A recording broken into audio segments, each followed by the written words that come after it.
तर सर्जा आहे ना थोडा ॲग्रेसिव्ह सारखा करत होता, म्हणून त्याला आज 2 दाव्याने बांधले अलीकून पण. आणि इकडं भैडू पण आला आहे, तर तो नवीन माणसाला बघून आता जास्तच ॲडवण करतो आहे, सारखं उकरतो आहे.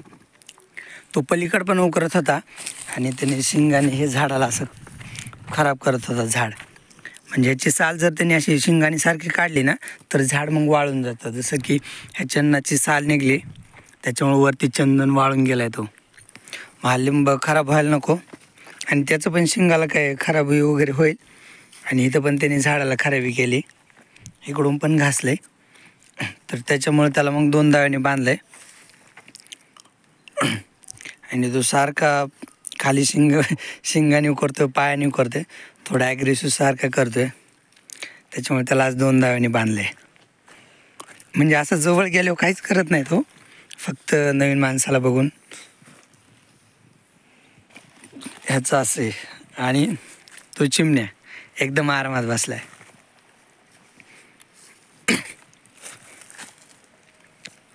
थोडे गोचर झाले त्याला छोटे छोटे, तर फवारतील उद्याच्याला नाही तर परवा दिवशी.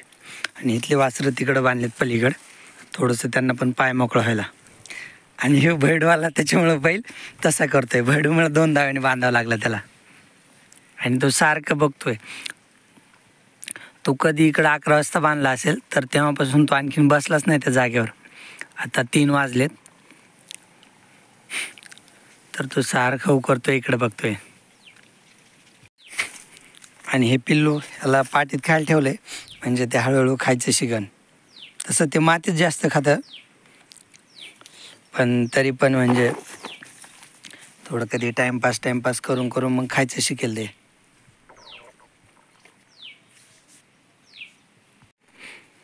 तर हे बघा, एका दाव्याने बांधलं तर जास्तच म्हणजे ॲडवण करतो, तर त्याच्यामुळे त्याला आता 2 दाव्याने बांधले तरी पण तसं करतो आहे.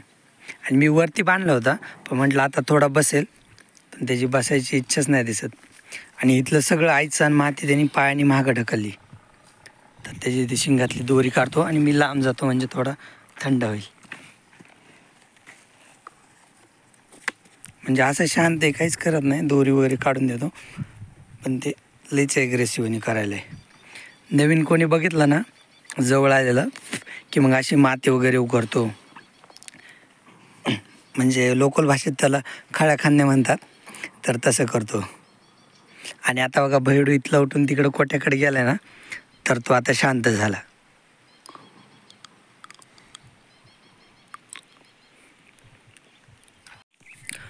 चार वाजलेत आता, तर या जरशा गाय भैयाने आज धुवून काढल्यात सगळ्या, म्हणजे चांगल्या व्यवस्थित दिसतात. तर यांना मी आता घासात बांधतो, जिथं की पप्पाने अगोदरच 2 वासरं बांधलेत, त्याच्या पलीकडून मी घासात बांधतो. आणि पाणी आता आपल्या बोरचं संपलं आहे, थोडंच येतं, त्याच्यामुळे घासाला भिजवत नाहीत आता. तर तो कापायचं पण नाही, डायरेक्टच त्याच्यात गाया बांधायच्या. तर आता गाया घासात बांधून आलो आहे, तर आता बैलांना पण मध्ये बांधतो आणि त्यांना खायला टाकतो.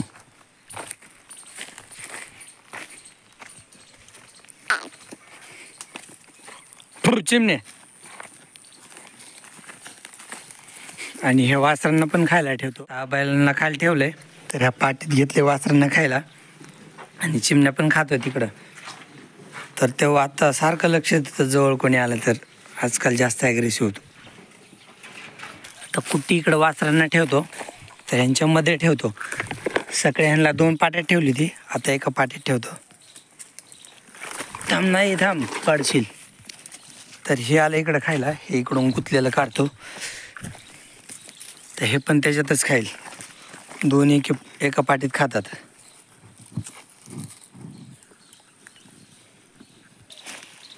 आणि दुपारचं वासरांचं पिऊन उरलेलं पाणी हे केळीच्या झाडाला थोडं टाकतो, थोडंसं इकडं वेलीला, आणि इकडं छोटं रोपटं आहे केळीचं, तर ह्याला पण टाकतो.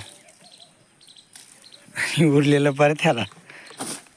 तर म्हणजे थोडंच पाणी मी टाकतो ह्या वासरांचं पिऊन उरलेलं, तर त्याच्यावरच हे पण रोपटं येते, ते पण केळीचं रोप येते, आणि हा वेल पण येतोय. तर वेलीला चांगले वेल लागलेत, इथं टमाट्या झाडे, टमाट्याला चांगले टमाटे लागलेत.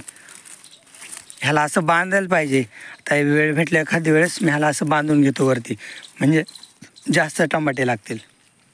आणि इकडे शेंगाला तर चांगल्या शेंगा आल्यात.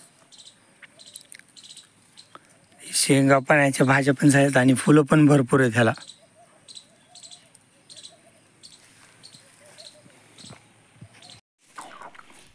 आणि आईला पण आज काही शेतात काम नाही, तर आईने आज दुपारी लई दिवसातून आज दुपारी आराम केला आईने.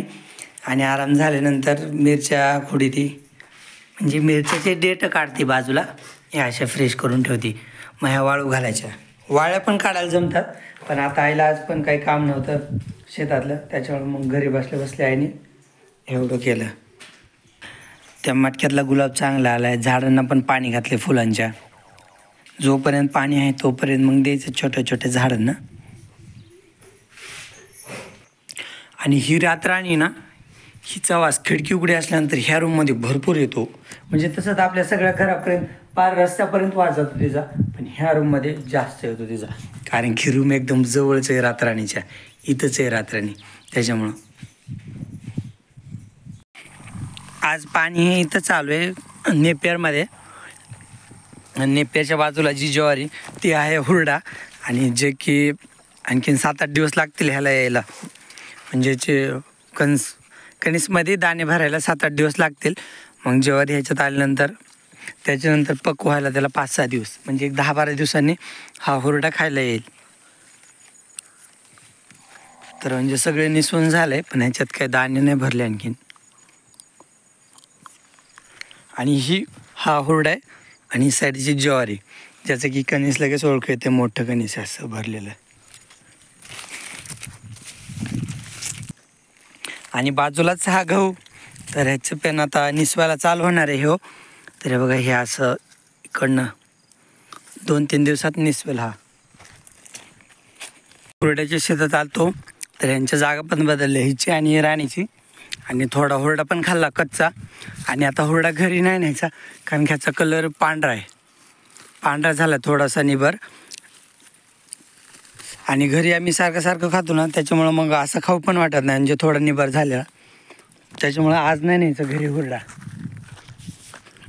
इकडं आलंच होतो तर वृंदाची आणि खिलरची पण जागा बदलली. तर दिवस मावळाचा टाईम झाला आहे. दिवस नाही मावळा आणखी. मी आता आलो आहे जनावर न्यायला. तर भैयाने 2 गाया नेल्यात, आणि मी मग जाताना 2 नेल्या होत्या. तर आता राणी आणि देवशी न्यायला आलो आहे. फक्त गंगा तिकडं बांधली आहे गवताच्या साईडला, 3 न्यायची राहिली. ह्या 2 मी आता घेऊन जाणार आहे. इथं राहिली गंगा, ह्या गवताच्या कोपऱ्याला होती, तर तिला घेऊन जातो आता.